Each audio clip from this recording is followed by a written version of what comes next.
আমার দেশের আপনার দেশের শুধু বাংলাদেশ নয়, তাম পৃথিবীর একটা সম্পদ ছিল যার তাফসীরের কোনো তুলনা হয় না, যার তাফসীর শুধুমাত্র জামাত ইসলামের লোকেরা শুনছে এমন নয়, কি আওয়ামী লীগ, কি বিএনপি, কি জামাত, কি হেফাজত, কি সরমনাই, কি উজানি, এমন কি বিধর্মী যারা, তারাও তার তাফসীর শুনে ঈমান গ্রহণ করেছে। তিনি আর কেউ নয়, মারহুম মকবুল আল্লামা দেলোয়ার হোসেন সাইদি রহিমাহুল্লাহ। কথা ঠিক না বেঠিক? কথা বলেন। এই লোকটা ইসলামের কথা বলার কারণে, কোরআনের কথা বলার কারণে, কোরআনের রাজ এই জমিনে প্রতিষ্ঠিত করার সংগ্রামে নামার কারণে আমার দেশের জালিমরা, পাপিষ্টরা ওই নিরপরাধী একটা মানুষকে জেলখানায় বন্দী করে মৃত্যু দিয়েছে। কথা ঠিক না বেঠিক? কথা বলেন। হ্যাঁ আমার ভাইয়ারা, বন্ধুরা আমার, স্বাধীনতার জন্য, স্বাধীনতা অর্জন করার জন্য প্রায় 30,000 বাঙালি জীবন দিলেন, রক্ত জমিনের মধ্যে ঢেলে দিলেন। কিন্তু দুঃখের বিষয় হলো সেই স্বাধীন দেশে আজ মুসলমান স্বাধীনভাবে কথা বলতে পারে না। এই দেশে আজকে হিন্দুর বাচ্চারা স্বাধীনভাবে কথা বলতে পারে, হিন্দুর বাচ্চারা তাদের ধর্মীয় উৎসব স্বাধীনভাবে পালন করতে পারে। তাদের ধর্মীয় উৎসব পালন করতে কোনো পারমিশন লাগে না, কোনো অনুমতি লাগে না, বরং আমার আপনার ট্যাক্সের টাকা দিয়ে যাদের বেতন দেওয়া হয় তারা তাদেরকে নিরাপত্তা দেয়, পাহারাদারি দেয়। আর যেই দেশের ভিতরে 90% মুসলমান, সেই দেশে মুসলমান কোরআনের কথা বলবে, হাদিসের কথা বলবে, ইসলামের কথা বলবে, আল্লাহ রাসূলের কথা বলবে, সেখানে অনুমতি নেওয়া লাগে। ঠিক না বেঠিক? কথা বলেন। এটা কি স্বাধীন দেশ? কথা বলেন না কেন? এটা কি স্বাধীন দেশ? হ্যাঁ, আপনারা কতদিন দেখেছেন হিন্দু ভাইদের পূজা মণ্ডপে কথা বলার সময় তাদের সামনের থেকে মাইক টেনে নিয়েছে? কথা বলেন না কেন? হ্যাঁ, এই দেশে কি খ্রিস্টানদের সেমিনার হয় না? ইহুদিদের সেমিনার হয় না? অন্যান্য ধর্মাবলম্বীদের কি সেমিনার হয় না? কতদিন দেখেছেন আমার দেশের পাতি নেতারা, আমার দেশের সুদখোর, মদখোর, গাঁজাখোর, ইয়াবাখোর, জিনাখোর নেতারা কতদিন তাদের সামনের থেকে মাইক টেনে নিয়েছে? এটাই প্রমাণ করে এই দেশ যদিও আমরা রক্ত দিয়ে স্বাধীন করেছি, কিন্তু এই সোনার ভূখণ্ডে আজ আমাদের স্বাধীনতা নাই। দুঃখের বিষয়, একটা বাক শক্তির স্বাধীনতা আজ আমার দেশে নাই। আমরা দোয়া করি আল্লাহ ঈমান সহকারে যারা দেশ স্বাধীন করতে যায় জীবন দিন, আল্লাহ তাদের কবর জান্নাতের বাগান বানিয়ে দেখে। আর যাদের ঈমান ছিল না তাদের জন্য তামাম দুনিয়ার মুসলমান মিলে দোয়া করলো কি মাফ হবে? কি ভাই কথা বলেন না কেন? ঈমান ছাড়া কি মাফ পাওয়া যাবে? রক্ষা পাওয়া যাবে? যাবে না। সব জায়গায় আজকে স্বাধীনতা আছে। চোরের চুরি করার স্বাধীনতা আছে, ডাকাতের ডাকাতি করার স্বাধীনতা আছে, সন্ত্রাসীদের সন্ত্রাসী করার স্বাধীনতা আছে, দুর্নীতিবাজ যারা তাদের দুর্নীতি করার স্বাধীনতা আছে। শুধুমাত্র মুসলমান তার ধর্মীয় কথা বলবে, কোরআনের কথা বলবে, সেখানে স্বাধীনতা কেড়ে নেওয়া হচ্ছে। ঠিক না বেঠিক? কারণ কি?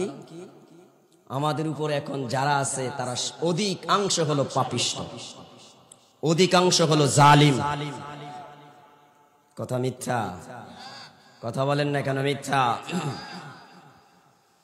ভাইয়েরা আমার, বন্ধুরা আমার, আমি বলি নাই আজ থেকে, আমার আপনার নবী 1500 বছর আগে বলে গিয়েছেন।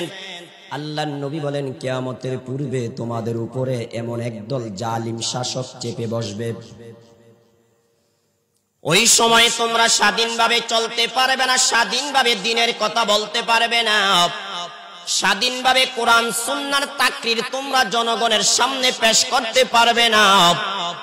ওই সময় তারা তোমাদের মুখ চেপে ধরবে। ঠিক না বেঠিক? একটা আওয়াজ দিয়ে বলেন। হ্যাঁ আমার ভাইয়ারা, বন্ধুরা আমার, আল্লাহর নবী বলেন, ইয়াকুনু আলাইকুম উমারা, নবী বলেন তোমাদের উপরে এমন কিছু শাসক আসবে, এমন কিছু নেতা তোমাদের উপর দায়িত্ব পালন করবে। আল্লাহর নবী বলেন, ইন আতাতুমুহুম আদখালুকুমুন নার, যদি তোমরা তাদের কথা মানো, তাদের পথে চলো, রাসূল বলেন তারা তোমাদেরকে ডাইরেক্ট জাহান্নামে ঢুকাইয়া দিবে। কথা ঠিক না বেঠিক? আমি যেই কথাগুলো বলবো, অল্প সময় কথা বলবো, বেশি সময় নিব না। আমার কথাগুলো মনোযোগ দিয়ে শুনবেন আর বর্তমান প্রেক্ষাপটের সাথে কথাগুলো মিলিয়ে দেখবেন যে আমার আপনার নবী আজ থেকে ১৫০০ বছর আগে তার নবুয়তের ক্যামেরা দিয়া পুরা পৃথিবীটাকে ম্যাপ করে গিয়েছেন। কিয়ামতের আগ পর্যন্ত কি হবে না হবে, কখন কোন সময় কি অবস্থা হবে, সব রাসূল দেখে দেখে তার নবুয়তের ক্যামেরা দিয়ে ভবিষ্যৎবাণী করে গিয়েছেন। আর সেই কথাগুলা সোনালী অক্ষরে হাদিসের কিতাবের ভিতরে লেখা হয়েছে। ঠিক না বে ঠিক কথা বলেন। আল্লাহর নবী বললেন ইয়াকুনু আলাইকুম উমারা, হে আমার উম্মতেরা, তোমাদের উপরে এমন কিছু আমির নিযুক্ত হবে, এমন কিছু শাসক তোমাদের উপরে আসবে, যদি তোমরা তাদের কথাগুলা মানো, তাদের কথা মতে চলো, তাদের দেখানো পথে তোমরা চলো। রাসূল বলেন আদখালুকুমুন নার, ওই মানুষগুলা তোমাদেরকে জাহান্নামে নিয়ে যাবে। আল্লাহর নবী তারপরে বলেন ওয়া ইন আসাইতুমুহুম কাতালুকুম, রাসূল বলেন যদি তোমরা তাদের কথা পরিহার করো, তাদের কথা মতে না চলো, তাদের ধর্মীয় আইন যদি তুমি না মানো, তাদের তথাকথিত সংবিধান মতে যদি তুমি না চলো, রাসূল বলেন কাতালুকুম, তারা তোমাদেরকে হত্যা করে ফেলবে। একটু চিল্লায়া বলেন কথা ঠিক না বেঠি? হে আমার ভাইয়ারা, বন্ধুরা আমার দেশের ভিতরে যারা চুরি করে, যারা ডাকাতি করে, শিক্ষিত চোর যারা, একটা কলমের খোসা দিয়ে কোটি কোটি টাকা মেরে খায় যারা, আমার দেশের টাকা পয়সা অর্থ বিদেশ পাচার করে ব্যাংক ব্যালেন্স বাড়ি গাড়ি করে যারা, এদের কোনো বিচার হয় না, এদেরকে জেলে নিবে দূরের কথা, ফাঁসি দিবে দূরের কথা, এদের কোনোদিন কেউ তাদের দিকে চোখ তুলে তাকায়ও না। ঠিক না বে ঠিক কথা বলেন? আর আমার দেশের সবচাইতে ভালো মানুষ যারা, ওলামায়ে কেরাম যারা, কোরআন হাদিসের কথা বলে যারা, যাদের চরিত্রের ভিতরে কোনো কালিমার দাগ নাই, ঠিক না বে ঠিক কথা বলেন, ওই মানুষগুলা যখন জালিমদের কথা না মানে, জালিমদের কথা মতে না চলে, ওই মানুষগুলাকে দরে দরে ফাঁসির কাস্টে হত্যা করে কি করে না? ভাইয়েরা আমার, বন্ধুরা আমার দেশের, আপনার দেশের, শুধু বাংলাদেশ নয়, তাম পৃথিবীর একটা সম্পদ ছিল যার তাফসীরের কোনো তুলনা হয় না, যার তাফসীর শুধুমাত্র জামাত ইসলামের লোকেরা শুনছে এমন নয়, কি আওয়ামী লীগ, কি বিএনপি, কি জামাত, কি হেফাজত, কি সরমনাই, কি উজানি, এমন কি বিধর্মী যারা, তারাও তার তাফসীর শুনে ঈমান গ্রহণ করেছে। তিনি আর কেউ নয়, মারহুম মকবুল আল্লামা দেলোয়ার হোসেন সাইদি রহিমাহুল্লাহ। কথা ঠিক না বে ঠিক কথা বলেন? এই লোকটা ইসলামের কথা বলার কারণে, কোরআনের কথা বলার কারণে, কোরআনের রাজ এই জমিনে প্রতিষ্ঠিত করার সংগ্রামে নামার কারণে আমার দেশের জালিমরা, পাপিষ্টরা ওই নিরপরাধী একটা মানুষকে জেলখানায় বন্দী করে মৃত্যু দিয়েছে। কথা ঠিক না বে ঠিক কথা বলেন? হ্যাঁ আমার ভাইয়ারা, বন্ধুরা আমার, আল্লাহর নবী ভবিষ্যৎবাণী করে গিয়েছেন তোমাদের উপরে এমন একদল আমির আসবে, এমন একদল নেতা আসবে, এমন একদল শাসক আসবে, যদি তোমরা তাদের কথা মানো, তারা তোমাদেরকে বাড়ি করে দিবে, গাড়ি করে দিবে, তোমাকে প্যালার দিয়ে দিবে, যা চাইবা তাই দিবে। যদি তাদের বিরোধিতা করো, তাদের পথে না চলো, কাতালুকুম, তারা তোমাদেরকে হত্যা করে ফেলবে। কথা ঠিক না বেঠি? রাসূল স্পষ্ট ভাষায় জানিয়ে দিচ্ছেন, তোমরা যদি তাদের কথা মতে চলে, তোমার বাড়ির অভাব হবে না, গাড়ির অভাব হবে না, টাকা পয়সার অভাব হবে না। কথা বলেন না কেন? কিন্তু যদি তাদের কথা মতে না চলো, বরং তাদের জালিমদের জুলুম যদি জনগণের সামনে তুলে ধরো, তখন আর তারা তোমাদেরকে দুনিয়াতে থাকতে দিবে না, তারা তোমাদেরকে হত্যা করে ফেলবে। যদিও হত্যা করতে না পারে, জেলখানার ভিতরে বন্দী করে রাখবে। কথা ঠিক না বেঠি? আল্লাহর নবী তারপরে বলেন, তখন একজন সাহাবী বললেন, ফাকালা রাজুলুম মিনহুম ইয়া রাসূলুল্লাহ সাম্মিহিম লানা লাআল্লানা নাহসু ফি উজুহিহিম তুরাব। ও নবী, আপনি যেই সমস্ত শাসকদের কথা আমাদের সামনে বলতেছেন, তাদের পরিচয়টা একটু আমাদের সামনে তুলে ধরেন। তাদের পরিচয় কি হবে, তাদেরকে আমরা কিভাবে চিনতে পারবো, যাতে তাদেরকে চিনতে পেরে আমরা তাদের চেহারার ভিতরে মাটি নিক্ষেপ করতে পারি। আল্লাহর নবী তখন বললেন, হে আমার সাহাবী শোনো, লাআল্লাহুম ইয়াহসুনা ফি ওয়াজহিকা ওয়া ইয়াবউনা আইনাকা। হে আমার সাহাবী শোনো, তুমি ওই সমস্ত জালিম পাপিষ্ঠ নেতাদের মুখের ভিতরে মাটি মারবে দূরের কথা, তারাই তোমার মুখের ভিতরে মাটি মারবে। আল্লাহর নবী বলেন শুধু তাই নয়, এমনও হতে পারে তারা সত্য কথা বলার কারণে তোমার দুইটা চোখ উপড়ে ফেলতে পারে। চিল্লায়া বলেন কথা ঠিক না বেঠি? হে আমার ভাইয়ারা, বন্ধুরা আমার, অপরে বন্ধনে আসছে আব্দুল্লাহ বিন মাসউদ রাদিয়াল্লাহু তাআলা আনহু বলেন, আল্লাহর নবী বলেছেন সায়ালি উমুরাকুম বাদি রিজালুন ইউতফিউনাস সুন্নাহ। আল্লাহর নবী বলেন তোমাদের পরে, আমি মুহাম্মাদের পরে তোমাদের উপরে এমন একদল মানুষ আসবে, এমন একদল শাসক আসবে, এমন একদল মানুষ আসবে যারা আমি রাসূলের সুন্নাতকে কি করবে? জবাই করে দিবে। আমি রাসূলের সুন্নাত মোতাবেক তারা চলবে না, কোরআন সুন্নাহ দিয়ে তারা দেশ পরিচালনা করবে না, কোরআন সুন্নাহ দিয়ে তারা সমাজের ভিতরে বিচার করবে না, কোরআন সুন্নাহ দিয়ে রাষ্ট্রের ভিতরে বিচার করবে না, কোরআন সুন্নাহ দিয়ে সমাজের ভিতরে তারা বিচার করবে না। আল্লাহর নবী বলেন ওয়া ইয়ামালুনা বিল বিদআ, বরং তারা বিদআত করবে, সমাজে বিদআত প্রতিষ্ঠিত করবে। আল্লাহর নবী তারপরে বলেন ওয়া ইউআকিরুনাস সালাতা আম্মা ওয়াকিতিহা, তারা কি করবে? নামাজকে যথা সময়ে পড়বে না, নামাজের সময় হওয়ার পরে তারা যখন নামাজের সময় চলে যায় ওই সময় তারা কি করবে? নামাজ আদায় করবে। ওই সময় তারা কি করবে? নামাজ আদায় করবে। কিন্তু দুঃখের বিষয় হলো রাসূল হাদিসের মধ্যে বলছেন তারা যথা সময়ে নামাজ পড়বে না, দেরি করে নামাজ পড়বে। কিন্তু আজ আমরা লক্ষ্য করলে দেখতে পাই এমনও কিছু মানুষ আছে যারা নামাজই পড়ে না। ঠিক না বেঠিক কথা বলেন? আমার ভাইয়ারা, বন্ধুরা আমার, কোরআন হাদিস থেকে কথা বললে অনেকের শরীরের মধ্যে এগুলা সয় না, অনেকেই সহ্য করতে পারে না, মানতে পারে না। ঠিক না বেঠিক কথা বলেন? আমার আপনার সমাজের ভিতরে আজ কারা বিচার করে, আজ কারা বিচারক? হে আমার ভাইয়ারা, যে নামাজ পড়ে না, যে মসজিদে যায় না, যে নামাজের নিয়ম কানুন জানে না, ওযু গোসলের নিয়ম কানুন জানে না, ওই মানুষগুলো আজকে সমাজের মোড়ল হয়ে বসে আছে, ওই মানুষগুলো আজকে সমাজের নেতা হয়ে বসে আছে, ওই মানুষগুলো আজকে সমাজ পরিচালনা করে, ওই মানুষগুলো আজকে মসজিদের সভাপতির পদ নিয়ে আছে, ওই মানুষগুলো আজকে মাদ্রাসার সভাপতির পদ নিয়ে আছে। ঠিক না বেঠিক কথা বলেন? এটা কিয়ামতের আলামত ভাইয়ারা আমার। আল্লাহর নবী স্পষ্ট ভাষায় হাদিসে পাকের মধ্যে বলেছেন ইদা উসিদাল আমরু ইলা গায়রি আগলিহি ফান্তাজিরিস সাআ। আল্লাহর নবী বলেন হে আমার সাহাবীরা, ওই সময় তোমরা কিয়ামতের অপেক্ষা করবে যখন দেখবে অযোগ্য লোক কোন যোগ্য পদের ভিতরে আসন গ্রহণ করে আছে। ঠিক না বেঠিক কথা বলেন? হে আমার ভাইয়ারা, বন্ধুরা আমার, যার যেই কাজ করার যোগ্যতা নাই সে সেই কাজ করতে যাবে, যার যেই চেয়ারে বসার যোগ্যতা নাই সে সেই চেয়ারে বসতে যাবে।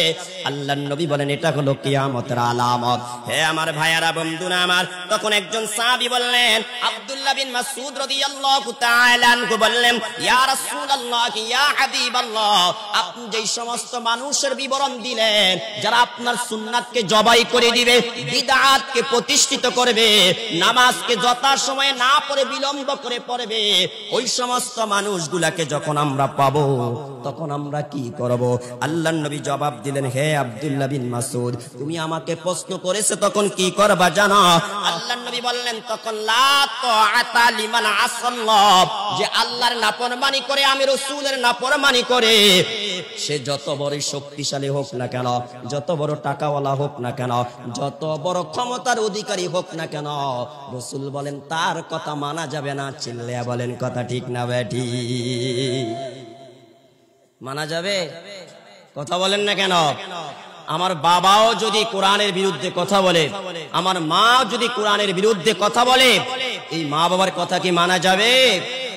আল্লাহ তাআলা কুরআনুল কারীমের ভিতরে স্পষ্ট ভাষায় জানিয়ে দিচ্ছেন, ওয়া ইন জাহাদাকা আলা আন তুশরিকা বিমা লাইসা লাকা বিহি ইলম। আল্লাহর নবীর একজন সাহাবী যার নাম হলো সাদ রাদিয়াল্লাহু তাআলা আনহু, এই সাদ যখন ইসলাম গ্রহণ করলেন, ইসলাম গ্রহণ করার পরে তার মা কসম করে বললেন, কে সাদ, যেই পর্যন্ত তুমি ইসলাম বর্জন না করবে, আল্লাহ এবং রাসূলের ধর্ম ত্যাগ না করবে, সেই পর্যন্ত আমি কিছু খাইব না, পান করব না। এই কথা যখন মা বললেন, সাদের মা খানা খাওয়া বন্ধ করে দিলেন, পানি পান করা বন্ধ করে দিলেন। হাদিসে পাকের ভিতরে আসছে যখন তার মাকে কেউ কিছু খাওয়াইতো একটা লাঠি দিয়া কাঠ দিয়া তার মার দুই দাঁত উপর এবং নিচের দাঁতকে ফাঁক করে তারপরে ভিতরে খানা দিত। এমন অবস্থা হয়েছে ভাইয়ারা আমার, সমাজের ভিতরে সাদের ব্যাপারে প্রোপাগান্ডা চলছে। সাদের মতন মা ভক্ত ওই সময় আর কেউ ছিল না, কিন্তু সাদ ইসলাম গ্রহণ করার কারণে মা খানা খাওয়া বন্ধ, পানি পান করা বন্ধ, বিশ্রাম করা বন্ধ করে দিচ্ছে। সাদের মা জানিয়ে দিচ্ছে, সাদ যেই পর্যন্ত মুহাম্মাদের ধর্ম ত্যাগ না করবে সেই পর্যন্ত আমি কোনোদিন খানা খাবো না। এবার দৌড়িয়ে সাদ নবীর দরবারে গেলেন, যে বলতে লাগলেন, ইয়া রাসূলুল্লাহ, ইয়া হাবিবাল্লাহ, ইসলাম গ্রহণ করেছি, কালিমা পড়েছি, আল্লাহকে পেয়েছি, আপনাকে পেয়েছি রাসূল, কিন্তু ঘটনা একটা ঘটে গেছে, আমার মা তো খানা খাওয়া বন্ধ করে দিচ্ছে, মা তো পানি পান করা বন্ধ করে দিচ্ছে। মা বলেছে যেই পর্যন্ত আমি আল্লাহ রাসূলকে ত্যাগ না করব সেই পর্যন্ত আমার মা খানা খাবে না। ওগো আল্লাহর নবী, আমি এখন কি করতে পারি? একদিকে হইল কালিমা, অপর দিকে হইল মা। আল্লাহ রাসূলকে রক্ষা করতে গেলে মাকে রক্ষা করা যায় না, মাকে রক্ষা করতে গেলে ইসলাম রক্ষা করা যায় না, ঠিক না ঠিক কথা বলেন? কত কঠিন একটা বিপদ, কত কঠিন পরীক্ষা ভাইয়ারা আমার। ঈমান কাকে বলে? আল্লাহ রাসূলের ভালোবাসা কাকে বলে? হে আমার ভাইয়ারা, এই সহিহ মুসলিমের হাদিস থেকে একটু প্রমাণ নেন। আল্লাহর নবীর সামনে যে যখন সাদ এমন কথা বললেন, ওগো আল্লাহর নবী, ইসলাম রক্ষা করলে মাকে রক্ষা করা যায় না, আমার মা না খেয়ে দুনিয়ার থেকে বিদায় নিয়ে গেলে এই সমাজের প্রতিটা মানুষ আমাকে ধিক্কার দিবে, আমাকে নিয়ে তিরস্কার করবে। সাদের মতন এমন সন্তান আর কেউ নাই যেই সন্তানের কারণে মা না খেয়ে দুনিয়ার থেকে বিদায় নিয়েছে, ঠিক না ঠিক কথা বলেন? এই কথা যখন সাদ বললেন, ওগো নবী, মার জীবন রক্ষা করতে গেলে ইসলাম রক্ষা করা যায় না, এবার আমি কি করব? তখনই আল্লাহ তাআলা আরশ আজিম থেকে জিবরাইলের মাধ্যমে আয়াত নাজিল করে জানিয়ে দিলেন, হে জিবরাইল, যাও যাও আমার নবী মুহাম্মাদের মাধ্যমে সাদকে জানায়া দাও, তোমার মা বাবার সাথে তুমি সৎ ব্যবহার করবে, ভালো ব্যবহার করবে, উত্তম ব্যবহার করবে, সুন্দর আচরণ করবে। কিন্তু আল্লাহ জানিয়ে দিলেন, ওয়া ইন জাগাদাকা আলা আন তুশরিকা বিমা লাইসা লাকা বিহি ইলমুন ফালা তুতিগুমা। হে জিবরাইল, যা যা আমার নবীর মাধ্যমে সাদকে জানায়া দাও, তোমার মা যদি আল্লাহর সাথে শিরিক করার কথা বলে, তোমার বাবা যদি আল্লাহর সাথে শিরিক করার কথা বলে, তোমার মা যদি বলে আল্লাহর বিরুদ্ধে কথা বলতে, তোমার বাবা যদি বলে আল্লাহর বিরুদ্ধে কথা বলতে, তোমার মা যদি বলে কোরআনের বিরুদ্ধে কথা বলতে, তোমার বাবা যদি বলে কোরআনের বিরুদ্ধে কথা বলতে, তবে এই কথা মানা যাবে না। যদিও তোমার বাবা তোমাকে জন্ম দিয়েছে, তোমার মা তোমাকে গর্ভে ধারণ করেছে, কিন্তু আল্লাহ রাসূলের বিরুদ্ধে কিছু করতে বললে মা বাবার কথা মানা যাবে না। কিন্তু তারপরে আল্লাহ কত সুন্দর কথা বলছেন, যেই কথাটা পৃথিবীর কোন ধর্মগ্রন্থে নাই। আল্লাহ তাআলা বলেন, ওয়া সাহিবুকুমা ফিদ দুনিয়া মারুফা। হে সাদ, তবে জেনে রাখো, তোমার মা বাবা যতদিন দুনিয়াতে থাকবে ততদিন তাদের সাথে সুন্দর ব্যবহার করতে হবে। চিল্লায়া বলি সুবহানাল্লাহ। এমন সুন্দর বিধান কি পৃথিবীর আর কোন ধর্মে আছে ভাইয়ারা আমার? আল্লাহ স্পষ্ট ভাষায় জানিয়ে দিলেন, হে যুবক ভাইয়ারা, আজকে তুমি কোন দিকে ছুটছ? ওই ইহুদি খ্রিস্টান লাল কুত্তার গোষ্ঠীদেরকে তুমি আজকে ফলো করো। ওই ইহুদি খ্রিস্টানের যুবকের মতন যুবকরা চুল রাখে, ওই ইহুদি খ্রিস্টানের যুবকদের মতন যুবকরা আজকে কি করে ভাইয়ারা আমার, প্যান্ট পরিধান করে, তাদের মতন গেঞ্জি পরিধান করে, ঠিক না ঠিক কথা বলেন? এত সুন্দর ধর্ম আল্লাহ দিলেন। আল্লাহ বলেন, হে সাদ, জেনে রাখো, তোমার মা যদি আমার সাথে শিরিক করার কথা বলে সেটা মানা যাবে না, কিন্তু মা বাবা যতদিন দুনিয়াতে থাকবে, খাবার লাগবে খাবারে দিতে হবে, পোশাক লাগবে পোশাক দিতে হবে, তাদের চিকিৎসা লাগলে চিকিৎসা দিতে হবে। আপনারা বলেন তো, এত সুন্দর বিধান পৃথিবীর আর কোন ধর্মের ভিতরে আছে? আমার সাথে শিরিক করার কথা বললে মানা যাবে না, কিন্তু যদি রসুলকে, তবে যদি আল্লাহর কথা বলে, মানে তোমার মা বাবা যতদিন বেঁচে থাকবে তাদের সাথে কি করতে হবে? ভালো ব্যবহার করতে হবে, উত্তম ব্যবহার করতে হবে, সুন্দর ব্যবহার করতে হবে। তুলে বলেন, এত সুন্দর ধর্ম, এত সুন্দর বিধান কি আর কোন ধর্মে আছে?